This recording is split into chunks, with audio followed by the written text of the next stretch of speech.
दोस्तों, जैसे तरीके से आज के समय में लोग पृथ्वी के संसाधनों का धड़ल्ले से इस्तेमाल कर रहे हैं बिना किसी रोक टोक के, और हर वह चीज़ करी जा रही है और वह दिन भी करीब है जब हम उन चीज़ों का सामना करना पड़ सकता है जो कि कभी कहानियों में हमने सुनी थी। पर क्या अगर वह चीज़ें सच में हो जाए तो हमारी दुनिया कैसी होगी।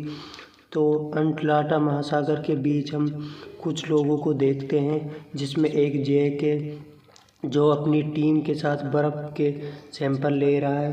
पर इसी बीच वहाँ पर एक तेज़ झटका आता है जिसे एक लंबी दरार बन जाती है और उनकी जो भी मशीन थी वो उस दरार में गिर जाती है।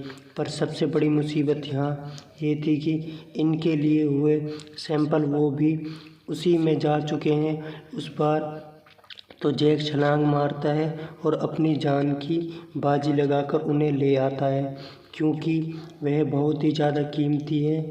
सीन शिफ्ट होता है और हम न्यू दिल्ली में हो रही वर्ल्ड लीडर की मीटिंग को देखते हैं, जिसमें जैक सभी को बताता है कि वह अंटार्कटिक गया था, जहाँ के सैंपल से उसे पता चला कि वह सबसे बड़ा ग्लेशियर है।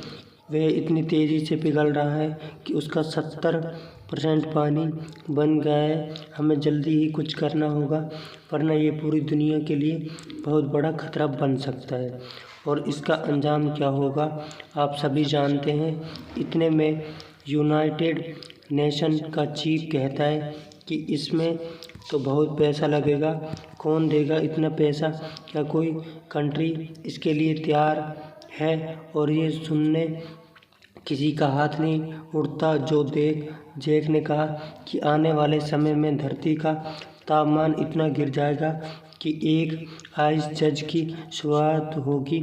सूरज से कई सालों तक नहीं निकलेगा, लोग भूख और ठंड से मारे जाएंगे। और ऐसे में अगर हमने कोई फैसला नहीं लिया तो इसका अंजाम बहुत भयानक होने वाला है। इसमें हमारी पूरी धरती पानी में डूब सकती है। 2 महीने बाद हम एक वेदर रिपोर्ट को देखते हैं, जिसमें अचानक से एक जगह का तापमान 13 डिग्री गिर जाता है। जो देख वो आदमी अपने सीनियर को बुलाता है।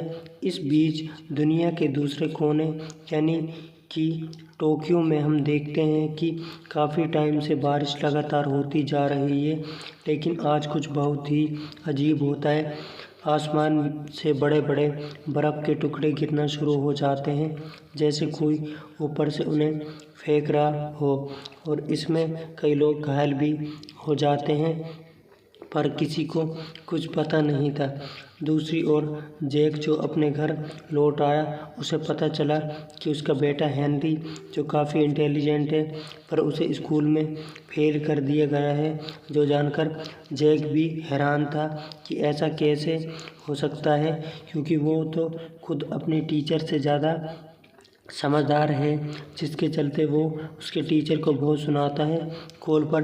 लेकिन आज हेनरी को न्यूयॉर्क भी जाना है एक क्विज शो के लिए, इसलिए वो प्लेन में चढ़ता है और कुछ देर बाद प्लेन में किसी भारी झटके का एहसास होता है, जिससे सभी डर जाते हैं। लेकिन फिर अचानक सब कुछ शांत हो जाता है और फिर ये न्यूयॉर्क भी पहुंच जाता है।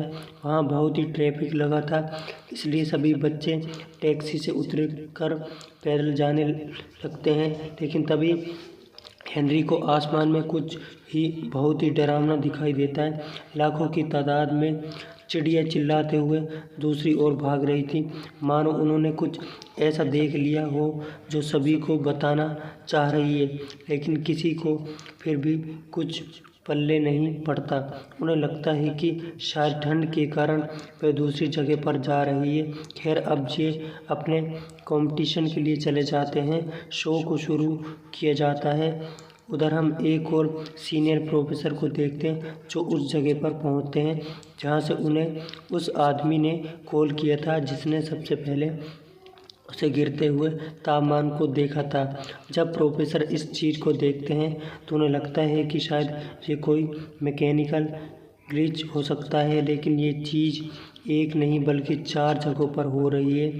जो काफ़ी डराने वाली बात है। इतनी तेज़ी से तापमान कैसे गिर सकता है। उधर न्यूयॉर्क में मौसम लगातार बिगड़ता जा रहा है। तेज़ तूफान के साथ अब भारी तूफान आने को भी संभावना बढ़ सकती है। वहीं प्रोफेसर फ़ौरन जैक को कॉल करते हैं क्योंकि उस दिन दिल्ली में हुई मीटिंग में वे सभी शामिल थे। वे जैक से कहते हैं कि जैसे तुमने कहा था महासागर में अब तापमान गिरेगा। उत्तरी दिशा से तेज़ हवाएं चल रही है और जो ग्लेशियर पिघल रहे हैं वे पानी भी बन चुके हैं। जारा कहता है कि ऐसा मुमकिन नहीं है, ऐसा होने में तो कई साल बाकी हैं। लेकिन जब वह प्रोफेसर की भेजी हुई रिपोर्ट्स को देखता है तो उसके तो पैरों नीचे ज़मीन खिसक जाती है। ये सब कुछ सच में हो रहा था। जैक का कहना था ये कुछ भी हो रहा है वे 10,000 साल पहले हुआ था, पर अब इसका क्या सल्यूशन है उन्हें खुद नहीं पता। उधर हम देख पाते हैं कि मौसम विभाग वाले सभी को कह रहे हैं कि जो कोई भी लॉस एंजेलिस में रहता है वहाँ से बाहर आ जाए, क्योंकि उसकी ओर 70 प्रति किलोमीटर की स्पीड से हवाएं चल रही है जो सब कुछ उखाड़ कर ले जाएगी। ये बात सच भी है, क्योंकि जब हम उन हज़ारों को करीब से देखते हैं तो एहसास हो जाता है कि ये वाकई में बहुत ही ज़्यादा भयानक है।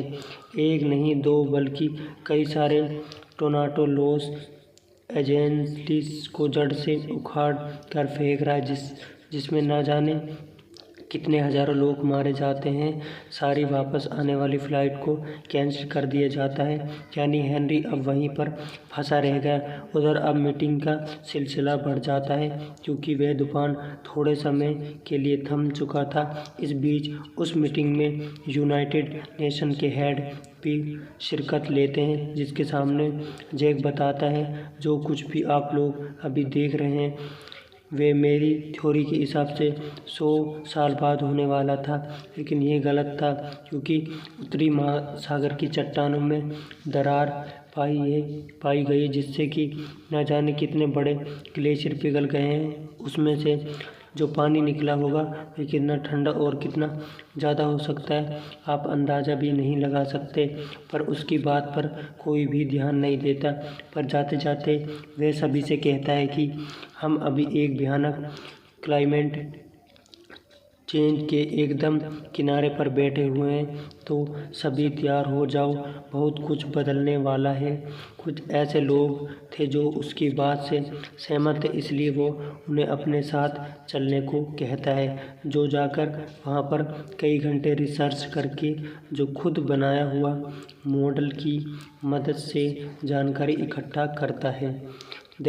अगले दिन वे वाइस प्रेसिडेंट के पास जाकर उन्हें समझाने की कोशिश करता है कि उन्हें जल्द से जल्द शहरों को खाली करवाना होगा, क्योंकि अगले 20 से 25 दिन में कुछ ऐसा होने वाला है जिसकी उम्मीद किसी को नहीं होगी। लेकिन प्रेसिडेंट उसे ये कहकर ठुकरा देते हैं, तुमने यही चीज़ दिल्ली में भी कही थी, जो कुछ भी 100 साल बाद होने वाला है, पर तुम्हारी थ्योरी गलत निकली, इसलिए मैं कोई बात पर भरोसा क्यों करूं। उनकी बातों से बेचारा जैक मायूस हो जाता है। उसे पूरा अंदाज़ा है कि दुनिया पलटने वाली है। एक और हम लंदन की रॉयल फैमिली को देखते हैं जो 3 हेलीकॉप्टर से रशिया की ओर जा रहे हैं, लेकिन अचानक से वहाँ का तापमान गिरने लगा, जिसके कारण ये हुआ कि जिस हेलीकॉप्टर में वे सभी थे वो ठंड के मारे जम गया और काम करना बंद करने लगा। उसे कुछ देर बाद किसी का कोई अता पता नहीं चला, न जाने वे कहाँ बर्फ़ के नीचे दफन हो गए। पूरा रॉयल परिवार वहाँ जैक कभी भी अपने रिसर्च में लगा हुआ था। किसी भी हाल में उसे इसकी जड़ तक जाना है और पता लगाना है कि ये कब तक ख़त्म हो जाएगा सब कुछ। लेकिन वहाँ न्यूयॉर्क में तो चीज़ें बदलना शुरू हो गई है। बारिश बहुत तेज़ हो गई है, शिवर भी और फैलो होने लगे हैं। महासागर से एक लहरों का बवंडर इनकी ओर आ रहा है। हेनरी फौरन भागकर एक बिल्डिंग में जाता है, लेकिन बीच रास्ते में वे फंसे हुए लोगों की जान भी बचाता है। उधर हम उस नज़ारे को देख पाते हैं जो शायद आने वाले कल में सच भी हो जाएगा। समुंदर अपनी सतह छोड़कर अपने पुराने रास्ते की ओर आना शुरू कर दिया। स्टैचू ऑफ लिबर्टी पानी में समा गई है। पूरा न्यूयॉर्क देखते देखते पानी में डूब जाता है। दूसरे सीन में जैक को पता लगता है कि अगले 24 घंटे में 3 और बवंडर हैं जो किसी बुर्ज खलीफा जितने बड़े हो सकते हैं। वो इसी ओर आ रहे हैं। वो प्रोफेसर को रिपोर्ट सेंड करता है और इन्हें इस बारे में आगाह करता है। ये टोर्नाडो 48 घंटों में पूरी दुनिया में फैल जाएंगे और जब ये ठंडे हो जाएंगे और अगर हमारी किस्मत में जिंदा रहा तो एक नई पृथ्वी को हम देख पाएंगे जो कि बर्फ़ की चादर से ढकी होगी और तापमान होगा -70 के पार। आप जितनी जल्दी हो सके वहाँ से निकल जाएं क्योंकि वे आपकी ही ओर आ रहा है। लेकिन प्रोफेसर ये कहकर मना कर देते हैं कि अब बहुत देर हो गई है।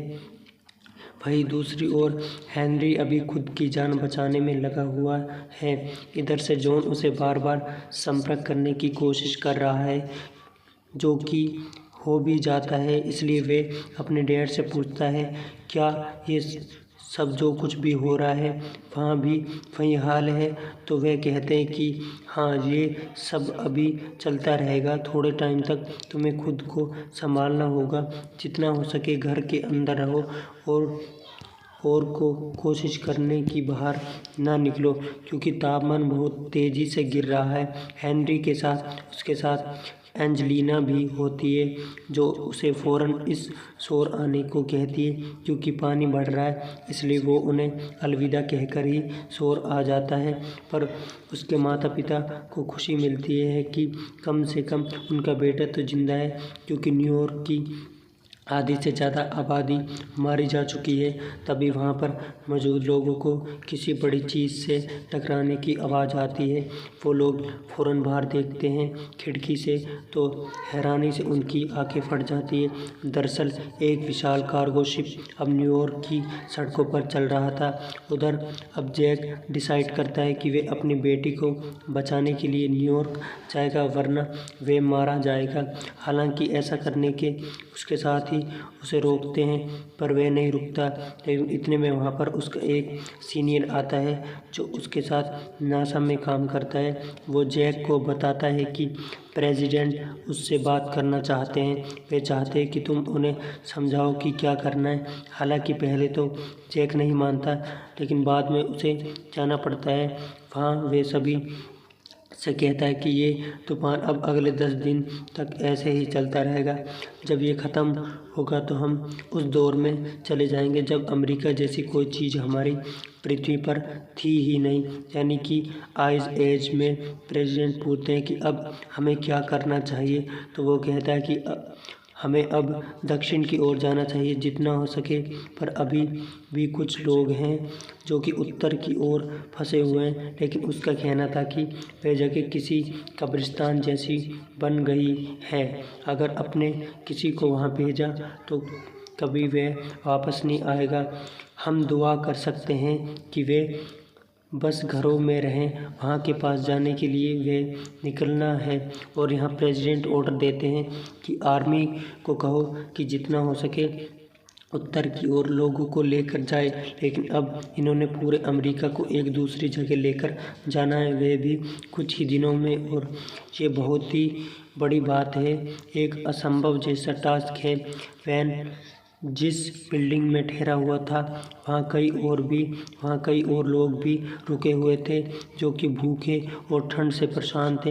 पर एक दिन वे बाहर देखते हैं जो पानी बहकर आया था वह पूरी तरह जम चुका है। इसलिए सभी लोग अब सरकार के आदेश पर दक्षिण की ओर बढ़ रहे थे क्योंकि वे वहाँ सेफ हैं। उनके जान का तरीका गलत है। वे इतनी ठंड में पैदल नहीं जा सकते। ये बात हेनरी वहाँ मौजूद सभी लोगों से भी कहता है। सभी उनके साथ जाने लगते हैं, लेकिन हेनरी अपने दोस्तों के साथ वहीं रुकता है क्योंकि उसके पिता ने कहा था कि वे भी आएंगे। वे जितनी देर में घर में रहेंगे उसके लिए उतना ही बेहतर है। इसलिए वे लोग किताबों को जलाकर थोड़ा शांति लेते हैं और इंतज़ार करते हैं। मगर उसका दोस्त सैम उससे कहता है कि तुम्हारे रेड नहीं आने वाले की उत्तरी एरिया पूरी तरीके से बर्बाद हो चुका है। पूरा लास वेगस 15 फीट बर्फ़ के नीचे है। कैसे आएंगे? लेकिन हेनरी को यकीन था कि वे ज़रूर आएंगे, इसलिए वो उसी उम्मीद में रहता है। इधर हेनरी अपनी पुरानी टीम को लेकर निकल जाता है क्योंकि उन सभी को पता है ऐसी बर्फीली जगहों पर कैसे जिंदा रह सकते हैं। लेकिन रोड पर कई फीट मोटी बर्फ़ जमी है, जिसके कारण इनकी कार वहाँ फंस जाती है और निकलने का नाम ही नहीं लेती। और इसी वजह से वो लोग उसे छोड़कर आगे पैदल ही बढ़ते हैं। इन्होंने अपने शरीर को पूरी तरह से ढक रखा है, इसलिए इन्हें कुछ भी दिखाई नहीं देता आगे क्या है। और इसके चलते जो सबसे पीछे बंदा चल रहा था वे एक शीशे पर पैर रख देता है जो कि टूट जाता है और वे सभी उसके अंदर जाने लगते हैं क्योंकि वो एक दूसरे से बंधे हुए थे। लेकिन जैक आखिरी समय में हुक लगा देता है, जिसके कारण वो रुक जाते हैं। लेकिन उन्हें अब अपना सारा सामान नीचे छोड़ना पड़ेगा, जिसमें इनका खाना पानी भी था और बहुत ही। हालांकि जैक का दोस्त उन सामानों को नहीं छोड़ रहा था, लेकिन जैक उसे समझाता है कि अगर तुमने उसे नहीं छोड़ा तो हम सब मारे जाएंगे। वो उसकी बात को मान लेता है, जिसके बाद वे आगे बढ़ने लगते हैं। वही हेनरी जो कि अब परेशान है क्योंकि उनकी किताबें ख़त्म होने वाली है। इस बीच एंजेलिना अपने पास बुलाती है। दरअसल दोनों ही एक दूसरे से बहुत प्यार करते हैं। हेनरी उसके लिए यहाँ पर रुका है क्योंकि एंजेलिना के पैरों में चोट लगी है, इसलिए वे चल नहीं सकती। पर इससे बड़ी एक और मुसीबत थी। अब उसके पैर का वो इंस्पेक्शन बढ़ता जा रहा है और उन्हें जो दवा चाहिए वो उनके पास ही नहीं है। पर तभी साम उसे बताता है कि शिप पर जहाँ आया है वे कार्गो है। शायद उसमें वह चीज़ मिल जाए जिसकी तलाश ये लोग अपने आप को जितने भी कपड़े होते हैं उससे पैक कर लेते हैं और फिर उस शिप में पहुंचते हैं। लेकिन जब लौट रहे होते हैं तो इनके ऊपर 2 भीड़ हमला करते हैं कि जो से बाहर आ गए थे। वो इन हमला तो करते हैं जिसमें इनका एक दोस्त घायल हो जाता है, इसलिए ये लोग उसे घसीट कर जैसे तैसे लेकर अंदर आते हैं। इस बीच में हम पृथ्वी के बाहर कुछ एस्ट्रोनॉट को देखते हैं जो बाहर से इस तूफान को देखते हैं तो उनके लिए किसी भयानक सपने से कम नहीं था। पूरी पृथ्वी बर्फ़ की चादर से ढक चुकी थी। जैक के सारे साथी मारे जा चुके हैं सिवाय उसके, लेकिन अब ये आगे नहीं जाएंगे क्योंकि अभी पूरे तूफान पर, इसलिए वो वहीं कैंप लगा लेते हैं और आराम करते हैं। जब 2 दिन बाद तूफान थोड़ा शांत होता है तो ये बाहर निकलते हैं। जब उस नज़ारे को देखते हैं तो आश्चर्यचकित हो जाते हैं क्योंकि वह जगह किसी बर्फ़ के शहर जैसी हो गई। सब कुछ बर्फ़ में ढक गया, जम चुका है। जो बड़े बड़े शिप नहीं जमे पड़े हैं, ऊंची ऊंची इमारतें अब दिख नहीं रहा है। लेकिन हेनरी को तो अभी भी अपने बेटे के पास पहुंचना है किसी भी हाल में, इसलिए वे आगे बढ़ना शुरू करता है।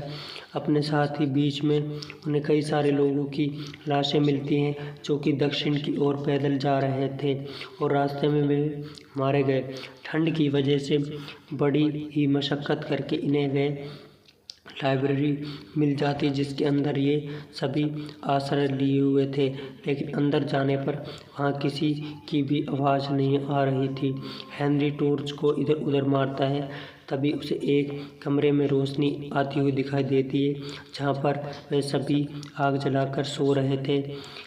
हरी अब अपने पिता को देखता है तो फौरन जाकर उनसे गले लग जाता है और कहता है कि डैड आपने कर दिखाया, थैंक यू सो मच।